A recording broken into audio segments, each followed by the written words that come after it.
Today's guest speaker is Laurel Brown, CAS, computer science grad, and head of economic and community development for Google's Global Infrastructure Group.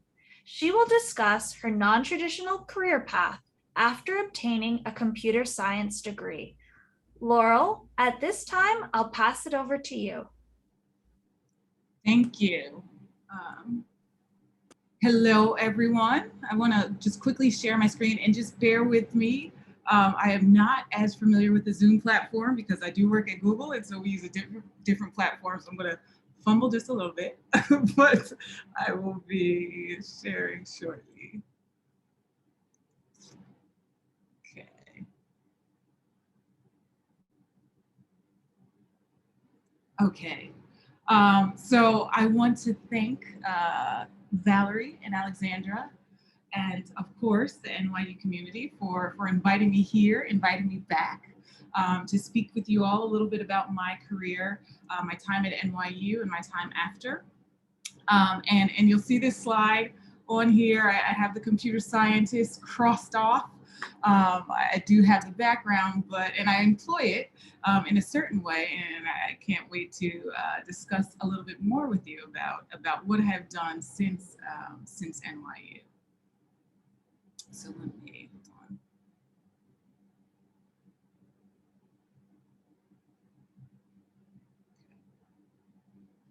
on. Okay, so first I just want to ask you all, just so I can get a feel for the audience, and I recognize that we're comfortable being behind the camera. I'm not asking anyone to come and on the microphone, but if you could just put it into the chat so I can get a sense of what brings you here today. And so you are a person who has a job in computer science, but you're exploring alternative careers. B, you have a degree in computer science, but you're bypassing it as a career altogether. Or C, and flattery will get you everywhere. You just wanted to meet yours truly. So if you all can just put that into the chat. I'll give folks a couple. I can't actually see the chat box, but okay, I see some stuff here. Okay, some A, B, C's. We got a C's. Okay. Oh, I'm flattered. Julian, Minjin, I am flattered. Tony, thank you. So what I will ask is I want you all to not be shy. I know we might have a tendency to just be behind the bubbles of our names, but let's make this a little bit fun, a little bit interactive. So if you can, and if you wouldn't mind, I would invite you all to just come off screen, show those lovely faces, and particularly for people who wanted to meet me, let me meet you as well. So I just ask you all, if you wouldn't mind just jumping off, jumping on the camera. So a little bit about me. I'm gonna walk you through my background, my experience, and then hopefully we'll have some questions and a little bit of a chat. So if you knew anything about me, if you knew the bookend of my life, the fact that I work at Google, which is a major tech company, and the start of my life, which is that I am the daughter of an engineer. My father is an immigrant from Jamaica, and he studied thermodynamics engineering. And my mother has the distinction of being the first African-American computer scientist in the United States. So if you knew those two bookends of my life, you'd probably think, well, yeah, she's probably a computer scientist or some kind of engineer, but you would be wrong. And so the story of kind of how I got to where I got, I'm going to have that unfold a little bit more. So, but I did spend my childhood doing computer science. I think, again, virtue of having these really cool STEM parents. So back in the day, I'm an 80s baby. So any of the 80s babies probably are familiar with the Commodore 64. I used to have the Commodore 64, and I had a subscription to this magazine called 321 Contact. And it was, it was a sciencey magazine, but in the magazine, in every issue of the magazine, they had computer code in it, in basic computer code. And I would transcribe the computer code into my Commodore 64. And it was really where I started kind of getting this penchant for computer science. And I would kind of do the kids' version of debugging, which is, you know, you're just transcribing code. So if something went wrong, I would go back and kind of figure out what I had transcribed wrong. But that was really my entree into this field. And I loved it, loved it, loved it, loved it. And then ultimately in high school, just because again, I had this penchant for math and science and computers, I ended up going into this really intense, rigorous science and engineering magnet program in New Jersey. And, you know, did everything. We built robots, you know, took very advanced courses ever since I was 14, honestly. I was taking college level courses. And then ultimately kind of had amassed so much credits that ultimately when I decided to go to NYU, I had more than a semester's worth of credits when I was there. So I figured, hey, I already have a bunch of computer science math credits, and I think I had the equivalent of like a math minor as well.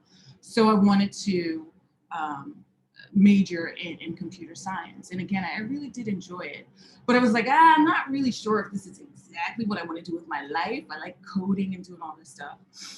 So because I had all of these extra credits, I decided, all right, you know what, let me explore something else as well. And I didn't really know exactly what I wanted to study in addition to the computer science. It was either going to be like economics or politics. And I literally just happened to take an economics course first, and I fell in love with it. And I was like, oh yeah, this is gonna be it. I definitely want to do economics as well. So I double majored. You know, I got, you know, really went in with the computer science degree. I ended up getting some academic award, computer science academic award. I graduated early, all of this. Still didn't know what I wanted to do for my career. And it's interesting. So I found this letter of recommendation recently from one of my computer science professors. And in this letter of recommendation that he wrote for me, he goes on and he talks about, you know, she was really great student.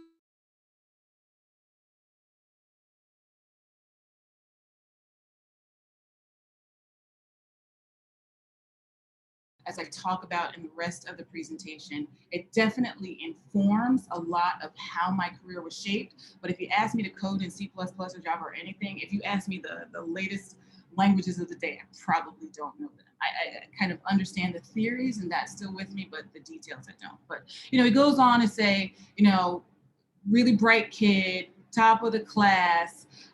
You know, he said he invited me, and he had invited me to continue graduate school in computer science. And I was actually also interning with him as well. And I was like, yeah, that's nice, but I don't want to do that. And then he talks about, you know, I expressed an interest in economics and policy.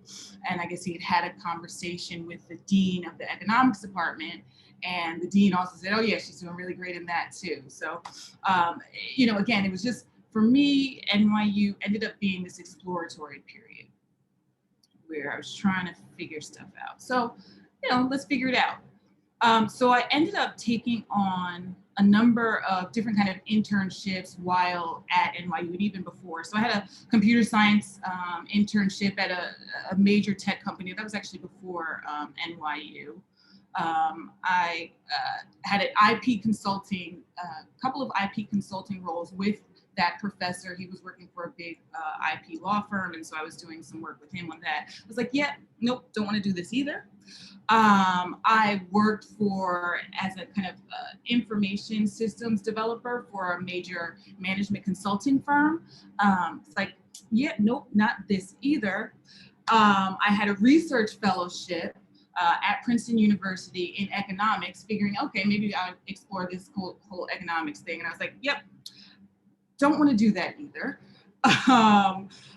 In law school, I had an internship at, again, a major and prestigious civil rights organization. I was like, yep, nope, don't want to be a civil rights litigator.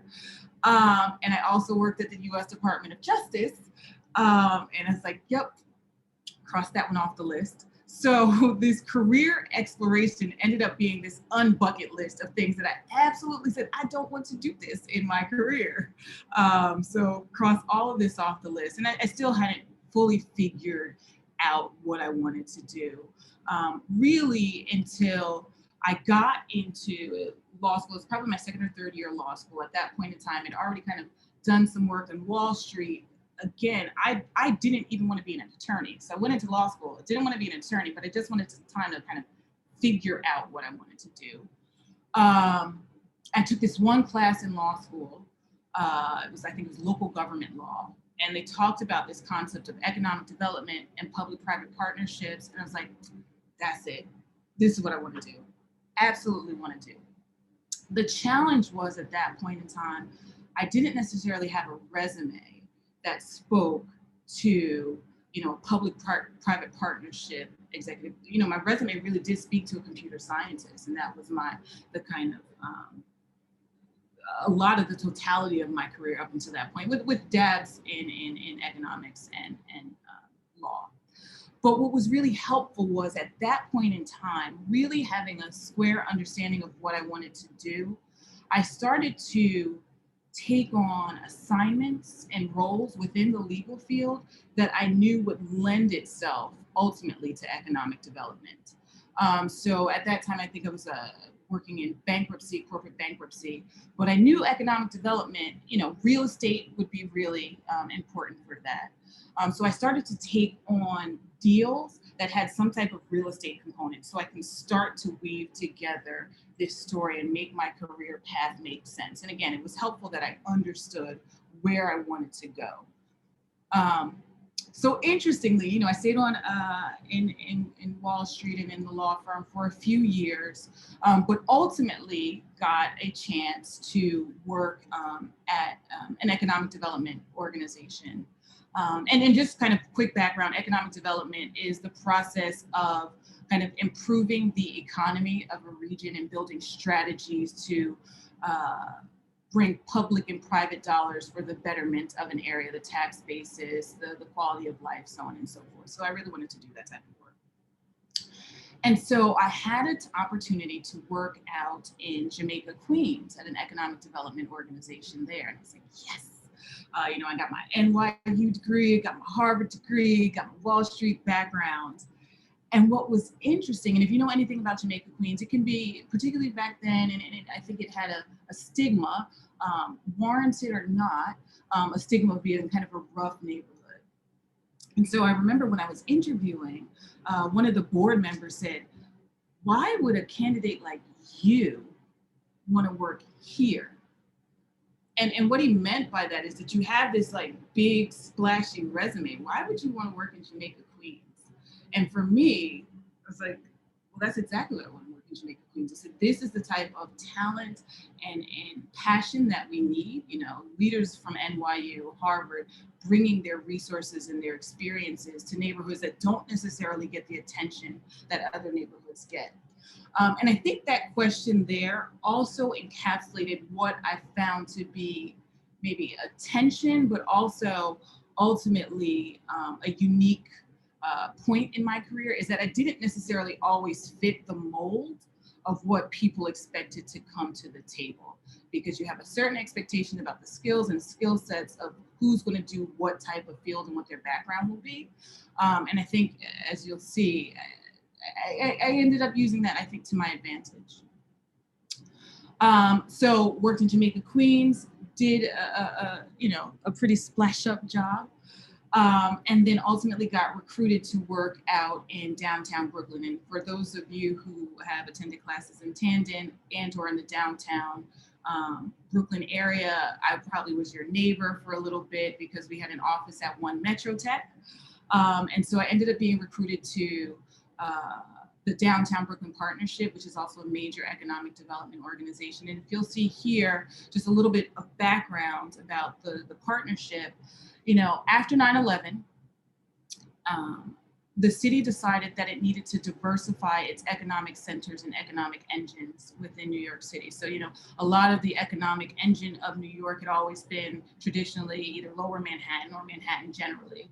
And the idea was, okay, we're gonna have to diversify. We're gonna have to, we don't wanna be vulnerable the way that we were with 9/11. So there was a lot of money invested into downtown Brooklyn. This article talks about $100 million, but ultimately the city invested upwards of $300, $400 million in downtown Brooklyn to really kind of start reviving that economy. And they needed an organization to be the stewards of that investment. And there were 4 organizations at the time that were doing economic development work in downtown Brooklyn. But they weren't working together in tandem. They were kind of doing their own thing. And so the city had this brilliant idea to kind of do a de facto merger of these organizations. And ultimately, I was hired as the executive vice president to oversee I don't want to call it a merger because it wasn't actually a merger. The 4 organizations actually existed separately. But to kind of manage this vision for the city, to help implement this vision for the city. And that's really where my computer science background and skill set really kicked in. I will say kind of in Wall Street, I think, the legal background that I had, that really was applicable there. And I didn't necessarily see those computer science skills pick in, but really being an executive overseeing some of these large scale projects really was the entree for this degree to become relevant. And I'm going to go through about 3 examples of how that degree ended up being activated. And the first was really just merging these 3 or 4 organizations together. So what I found when I got to this entity, Downtown Brooklyn Partnership, again, there's 4 different organizations, basically 4 different staffs, 4 different administrative systems, and they weren't all in the 4 different boards of directors, they weren't all talking to each other. And so what I said is I need a way to kind of merge these organizations and create a process whereby we're all on the same page, where we're sharing information, where there's an information flow between the 4 organizations. And that's what computer science is about. It's about figuring out and dissecting a problem, creating a process that unifies the collection of information. And then, ultimately developing some type of technological framework around that. So I developed this process, this way to synchronize some of the data that was being collected. So that was financial data. It was actually kind of some of the operational data. And then I built, I didn't build, but I worked with a team to build a database that helped manage all of that information. So kind of a single point. And what was helpful was that I understood the business side of things. So I was able to speak that language, but I was also able to speak to the developers. I was not the developer. I did not develop the actual database, but I was able to speak their language. And ultimately I ended up being a translator. And I ended up bringing this skill set that you don't typically see in economic development. And I'll say, if you look or talk to economic developers, a lot of them will have backgrounds in public policy, maybe international affairs, urban planning, but you're not going to see a strong cohort of folks that have this kind of more tech-oriented computer science background. So that made me different. And it brought a different approach to how I did the work. And I wasn't necessarily saying, I'm just going to just leverage my computer science skills, but it was just the background of how I did the work that I did. And particularly because, the city was making this really large investment, I said to myself, we also have to be able to prove or tell the story of what we're doing beyond just the qualitative story, but I wanted to be able to tell the quantitative story. And again, that wasn't something that you often hear about. I mean, you may, but I kind of really leaned into a data-driven approach to economic development. And so what I have here is actually what was interesting is this is the the job description that was put out for the position that I had first taken on at Downtown Brooklyn Partnership.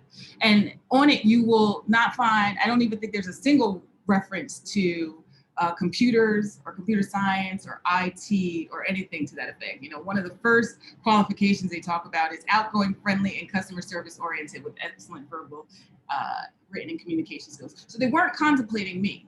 They were not contemplating somebody that would bring this type of background, but it's exactly what they got.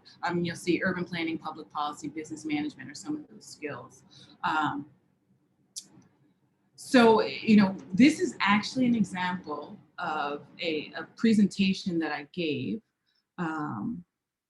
that talked about how I integrated this kind of data framework into the work that I was doing. It was called Tech Talks, and better data management leads to better district management.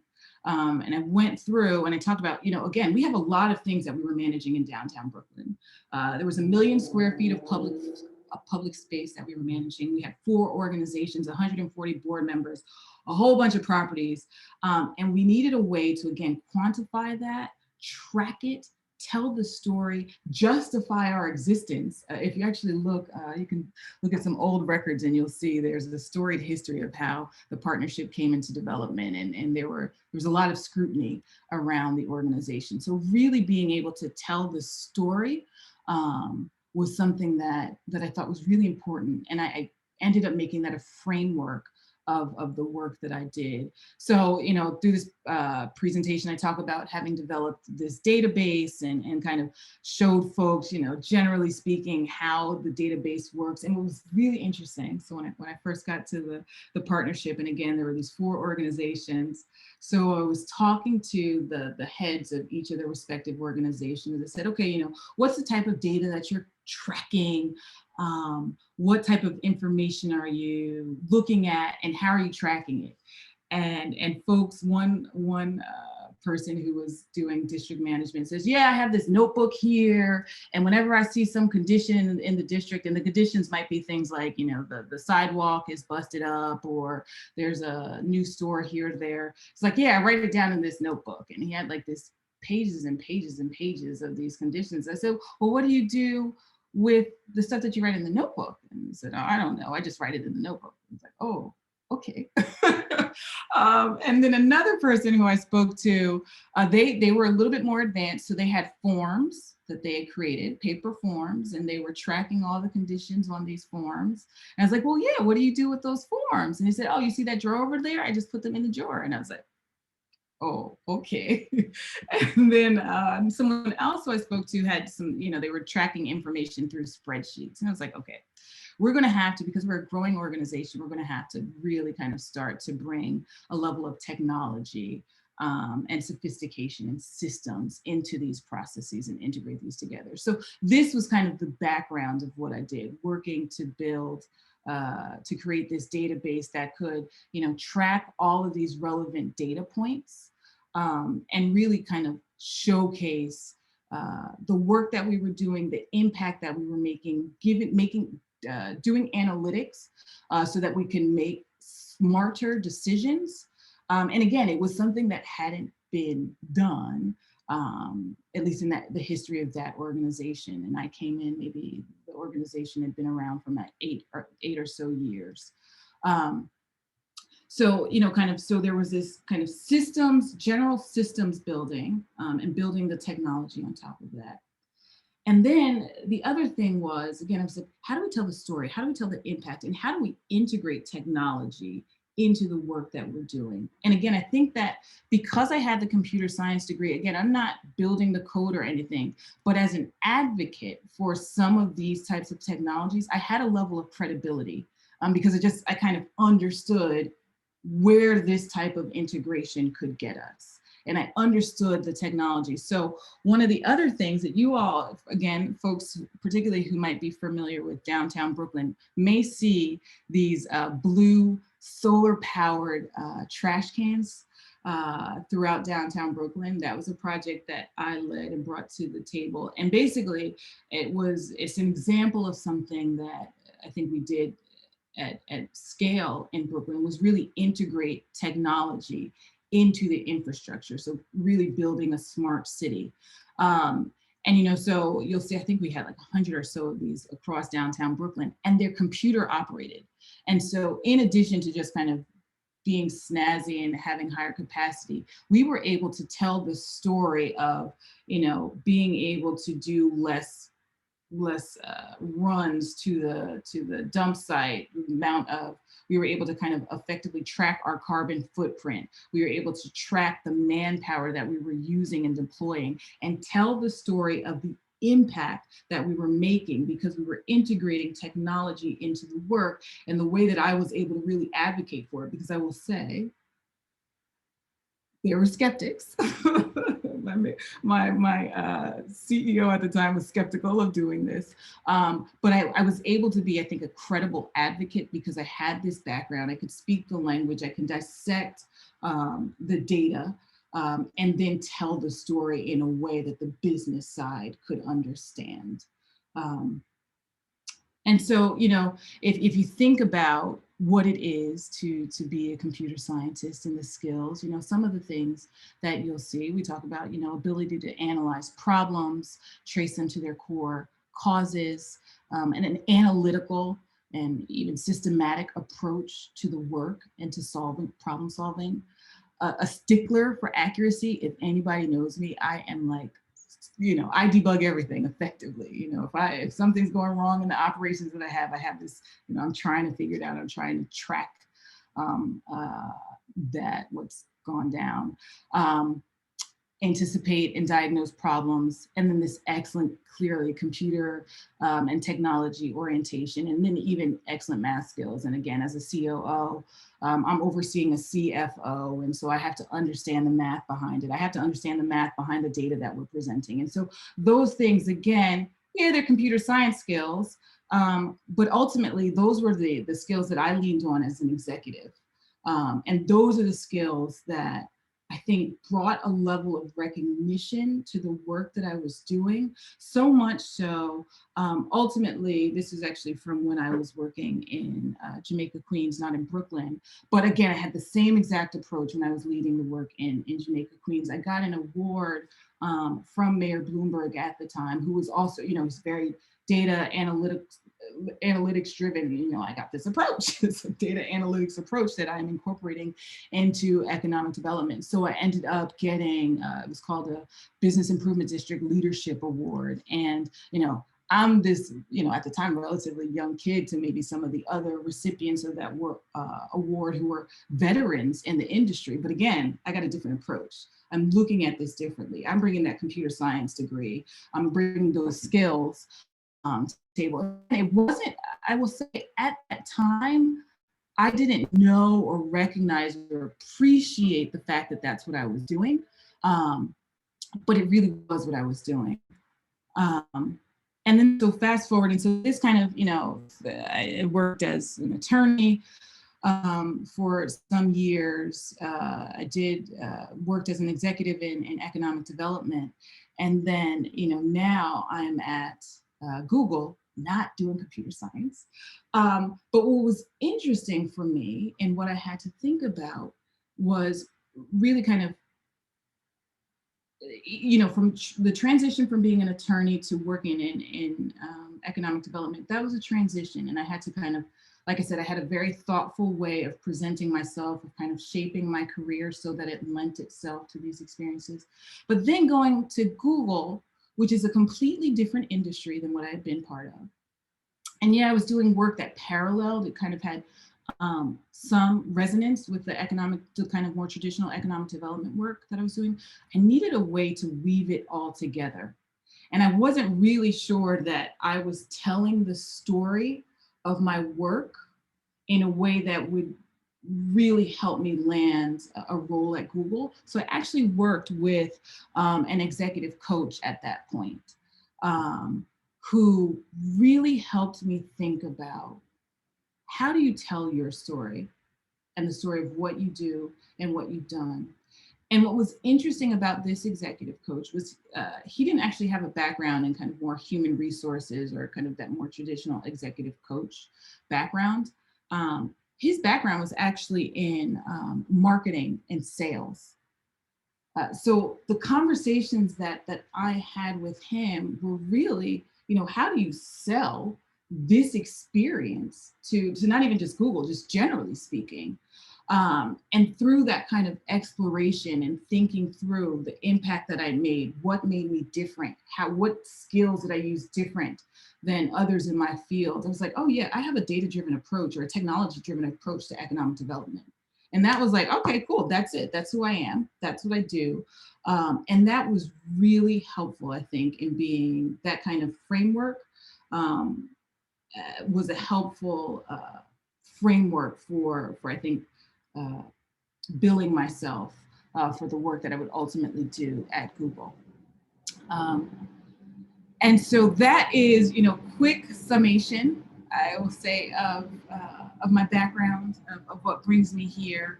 And I just want to, from here, open up the floor for maybe any questions that we may have.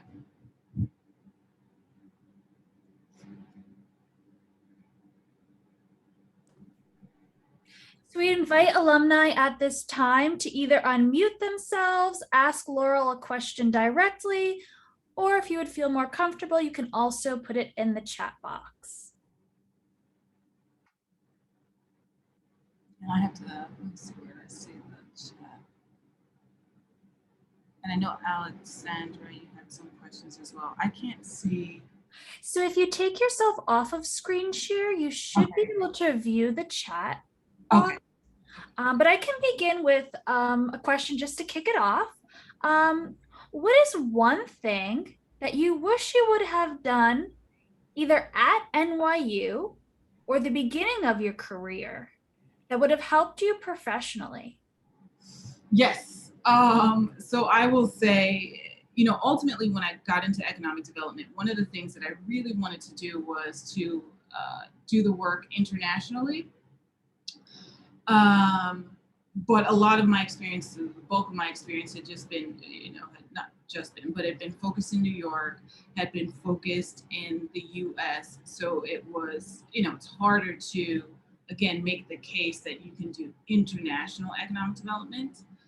Had I the foresight back when I was at NYU, I would have absolutely 100% taken advantage of the study abroad opportunities that we have. I know we have campuses all over the world.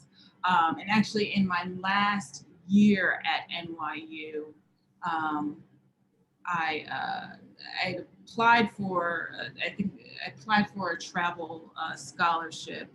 I think it was going to be going to maybe Costa Rica or something like that to do some economic, but ultimately decided I was going to graduate early and just cut my bills, cut my college bills short. So I forewent that opportunity, but 100 million billion%, that is something that I would have done had I the opportunity to do over again, was to do one of those, at least one of those. And I had roommates at the time. I had roommates and good buddies who really did take advantage of that, but I just didn't have the kind of foresight.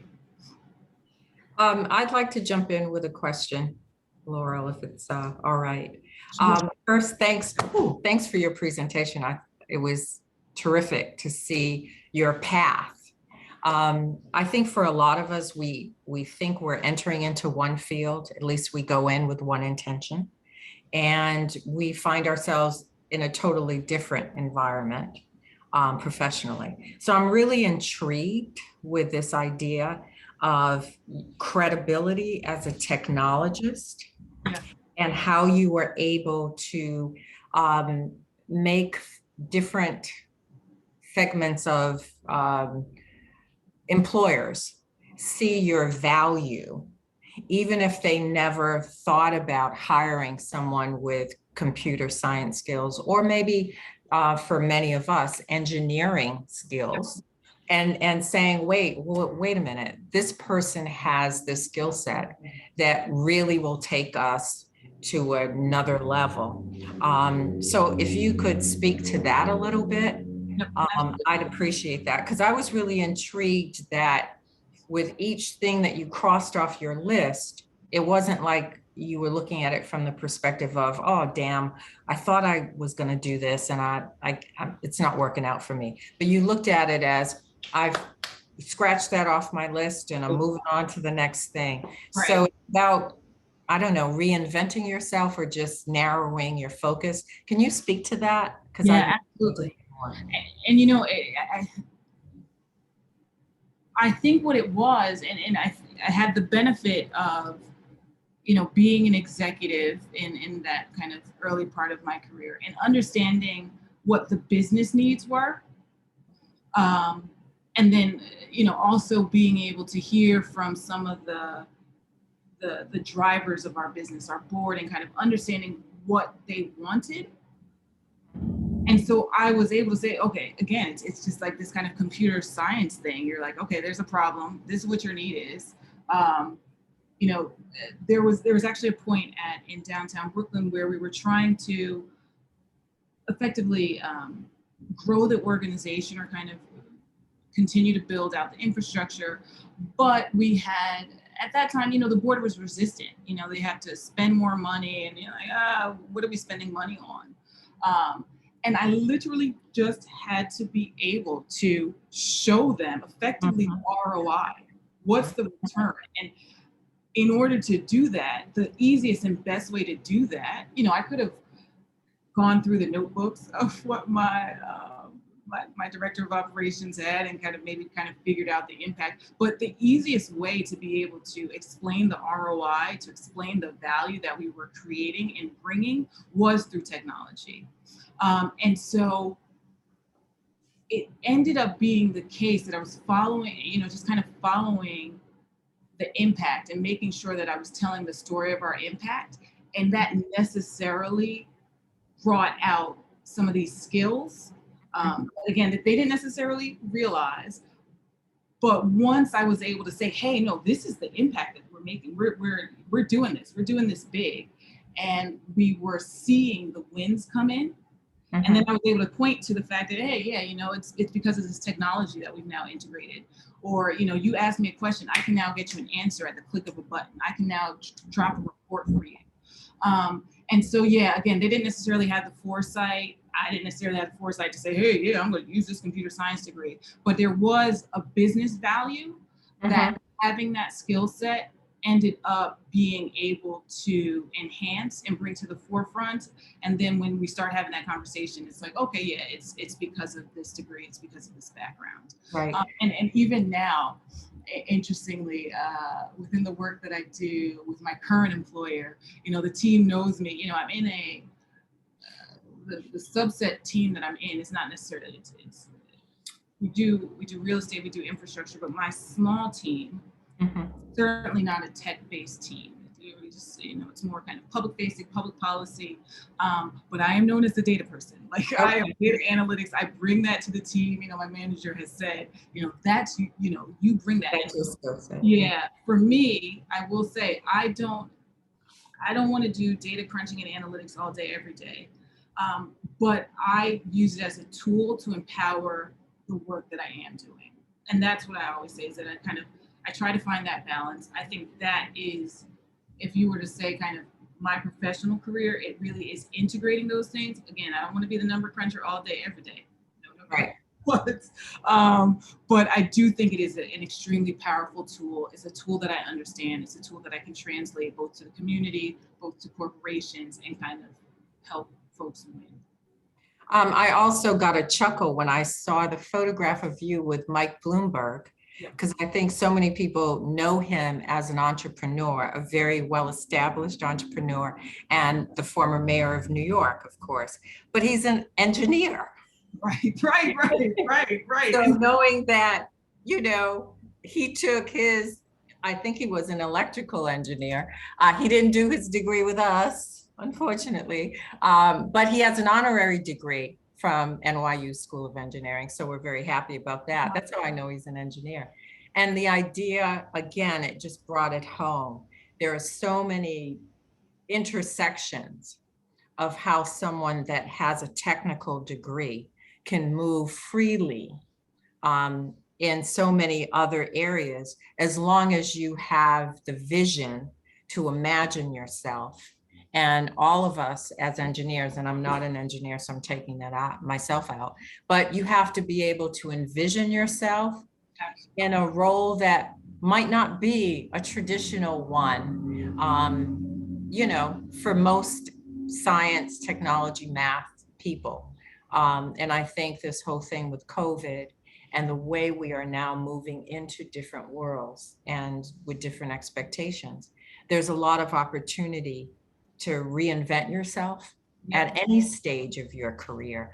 And I think in watching your transition through so many areas, I just kept thinking she's sort of reinvented herself again, but the core of who you are and the values you have and the skills that you have, whether it's your personality or your comp sci or your math skills, just have kind of made you into who you are today at Google. Yep. And I appreciate people like that who are able to transition and work through so many different areas, because we are always, I think, works in progress. Yeah. And you know, your career can take whatever direction you want. So I hope that all of us on that call don't forget that. That's my takeaway from spending this time with you. Absolutely, absolutely. I really do think, and again, there was thought, you know, I did have to kind of think about, like, how am I weaving, how am I telling this story, how am I presenting myself, what am I presenting as my strengths, what do people care about? So it's a story about me, but it's also a story about the people that are receiving, the beneficiaries of my work, and kind of really figuring that out, and really figuring out what's that intersection, and where's the synergy, and how do I lean into that, and how do I tell that story? And so that, if anything, I would say that definitely is one of those takeaways. I think, as you kind of suggest, it was very helpful for me to have a sense, once I took that law school class and I said, yeah, this is what I wanted to do. Again, the background didn't exactly fit, but it was helpful to have a sense of what the goal was. Again, just like any type of computer science program, we know what we want to achieve. Now, how do we put the pieces together and operationalize that? Mhm. And that really, I think, has been at the cornerstone of how I've been doing this. Is like, how do I do this? Even, you know, again, even at my job now, I'm like, okay, I'm on a relatively new team. So I kind of think about what are the opportunities that really lean in to the type of work that I want to do, the type of impact that I want to make, and really how can I even shape what I'm doing right now, to kind of meet that vision of impact that I have. And so I just will say it's also just incredible opportunity to work at an organization like Google and have that ability to shape the company, but also shape my career and then make an impact while doing it. Love it. Thank you. So we invite our alumni at this time. Feel free to unmute yourself and ask a question directly to Laurel. I have a question. My name's Tony Stewart. I'm an NYU grad, not a computer science major, but I do now work for a nonprofit that teaches computer science skills and professional development to young men of color, high school age boys. And part of the coursework is teaching them that these skills are transferable. If they choose not to major in computer science, we teach an entrepreneurial mindset that they can take these problem-solving skills and apply them to other professions. In kind of your experience, are there professional organizations or associations that are focused specifically on community development, economic development, that would be open to networking with, you know, recent computer science grads when they're looking to kind of branch out to not just focus on a career in software engineering, but, you know, maybe give back to their community and, you know, kind of use the skills that they developed, even if they're kind of early on in their career. You have a very unique story, unique path. Is there a more formal way that you see that they can kind of find ways to give back? And sorry, where is this based? My nonprofit's called All Star Co. We're based out of New York. Okay. So your question is, are there nonprofits that could be inroads or have not necessarily nonprofits, but like professional organizations, they usually have mixers and networking events. Do you know of any kind of professional associations that are centered in community development, economic development, that would be receptive to kind of having kids who are looking to give back to their community, have taken on a CS track in their academic careers, and are kind of new in their starting out in their careers? Are there I don't know, because I'm not in community development, I don't know if there's like a community development lobby that exists that routinely meets every month, that where some of our students can kind of try and break in, meet people, and kind of get in front of the people that would help them kind of get into a career path where they can find organizations where they can help not only their own communities, but communities like the ones that they grew up in. Understood. I know Ubers and tons of community development organizations. So, maybe we chat offline. I can give you some more insights. But I will say, kind of to the crux of your question, I don't know off the top. I think community development organizations generally are always welcoming to new talent and to kind of providing opportunities to new talent. In terms of, I think, the part of your question where they might be looking or thinking about specifically talented young men or women who have a background in computer science, I don't probably there's someone out there like that. I don't know that that's anything that I've heard articulated like that specific.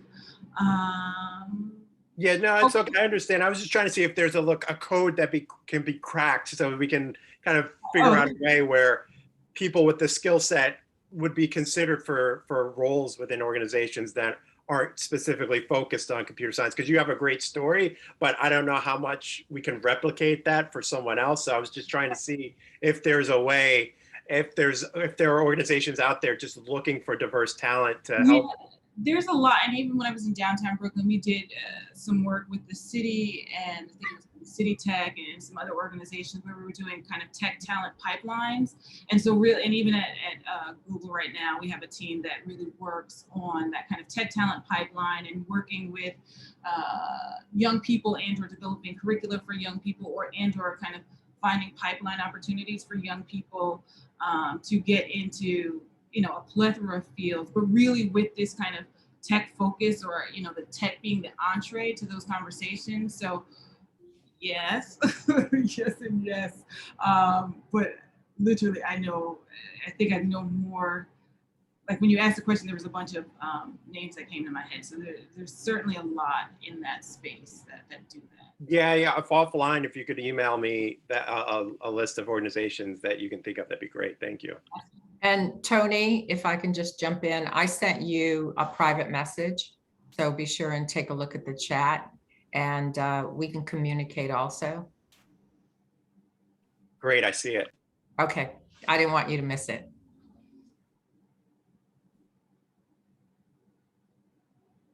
And then I see Julian. Oh, thank you, Julian. And then I also, just because I have the audience here and I do want to share, because I also, it's an aside conversation, but I mentioned my mother, who was an incredible computer scientist. So I'm just going to share a link to her story. She actually passed away last year, but not without having just blazed an amazing trail, again, as a woman of color in a field that she helped to integrate. So I'll also just share that out to everyone for those who have some spare time. Send that out.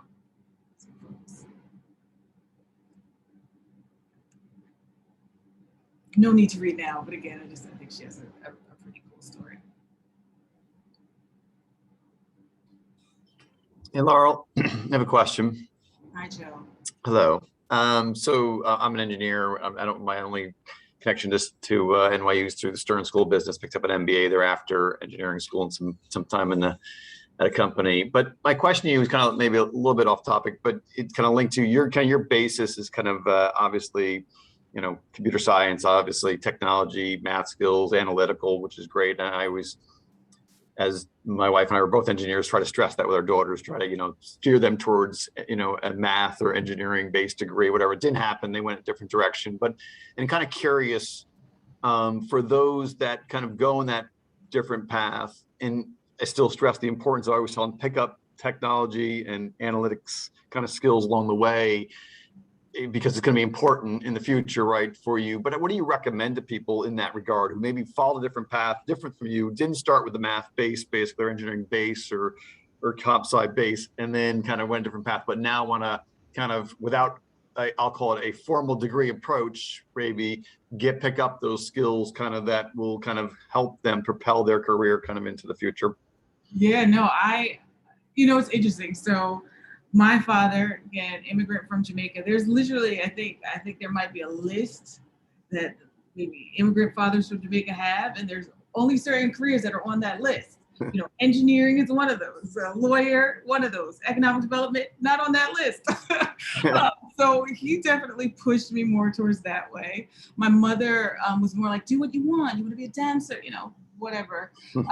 And so I think I had a good balance between being able to explore things that I was more passionate about, but then also having, a very engineering focused background. I do think it's really important. I think it's really helpful to have that type of background. There's actually,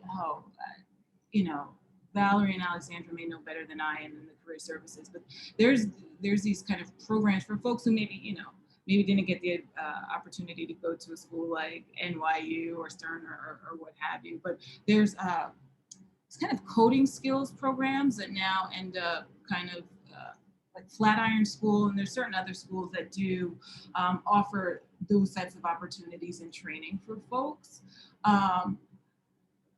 The thing for me that I would say is I think what's really important beyond just like kind of the hard skills, let me learn this specific coding language, are those softer skills, like that transferable layer of skill. And I think, the engineering, being creative about how you think about things, being able to break down problems. I always often thought, if I were to, do something else with my career, it would be around building schools that foster just that type of thinking, that kind of creative engineering mindset, not necessarily saying that you got to go on and work for, whomever. But I do think that though that kind of base level of skill set, personally, I do think it's important. I think we're seeing it everywhere. I think there's problems that abound in the world. Engineering, computer science gives you a way to think about, break through, and tackle problems. And those problems happen in a number of different facets. They happen in a number of different careers. So I think it can only be helpful to at least get those baseline skills. Again, where do you ultimately, what's your trajectory? Where do you end up? I don't know, but I think having that as a baseline skill set, I think it'd be interesting to see even curricula that was developed in the kind of younger years for students and kids to kind of just get this kind of exploratory engineering mindset. I was fortunate enough to be in a magna program that literally, that's what we were doing. I was building a robot when I was a 17-year-old kid. So yeah, I do think that those are important. But also, hey, you want to dance and do all that other stuff? I think it's also great. I think it's good to have that balance. Thank you. Looks like we have time for one last question. Does anyone in the audience want to take themselves off of mute and ask Laurel the last question? I have a question. So thank you for sharing your story. I'm Minjin. I have a chemical engineering degree and then working in the field as a project manager, and then just graduate the Stone School and then trying to find a new opportunity as well. So since you moved to Google, and then maybe can you explain what you are doing at Google and then how you really connect the dots between your previous experience and the current job? Absolutely. Yeah. So, the work, I would say that the work that I do at Google is probably the flip side of the work that I was doing when I was doing community-based economic development. And so when I was doing community-based economic development, you're embedded in the community and you're really thinking about how do you, again, attract public and private dollars in a way that they focus a concentrated investment in that community, and you kind of create jobs and so on and so forth. From the Google standpoint, I work on the team that effectively makes those decisions about where we're going to site our infrastructure. And by doing so, we have an economic impact on the communities that we site our infrastructure.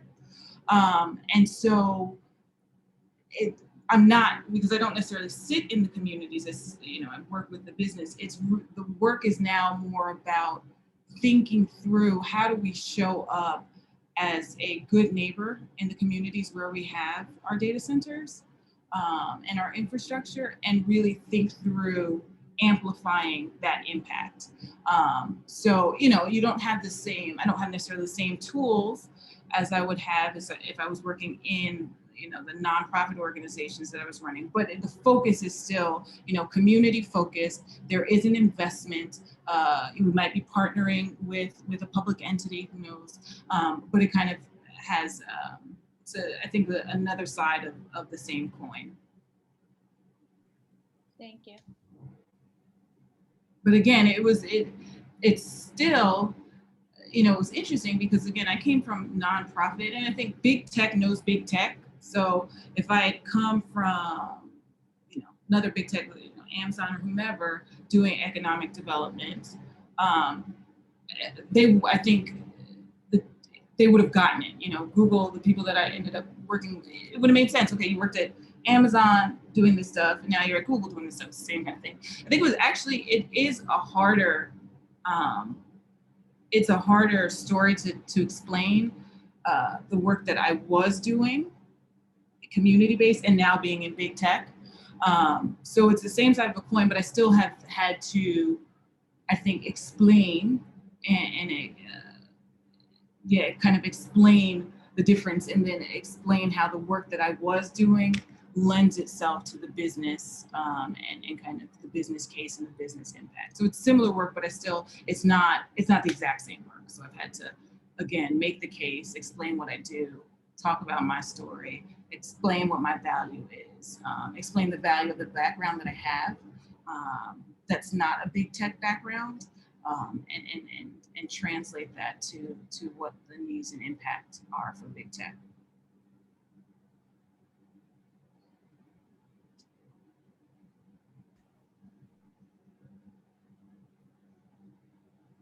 Okay, well, if we don't have any more questions for Laurel, we want to thank you, Laurel, so much for your fantastic presentation today. This concludes our professional development series. We want to thank everyone for participating, and we hope you all have a wonderful day. Thank you.